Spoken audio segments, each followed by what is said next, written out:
It's time to learn about streaming ingestion pattern. Imagine a live scoreboard at a sports match, just like this, the live scoreboard you have seen in a cricket or football match or baseball match, right? Something like this. There's a live scoreboard which updates instantly with every play. Streaming ingestion in Databricks works the same way. It continuously ingests data as events occur.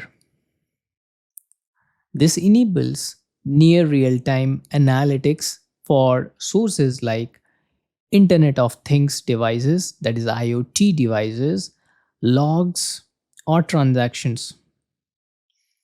By integrating with Delta Lake, streaming ensures reliable, governed insights while handling high velocity data efficiently.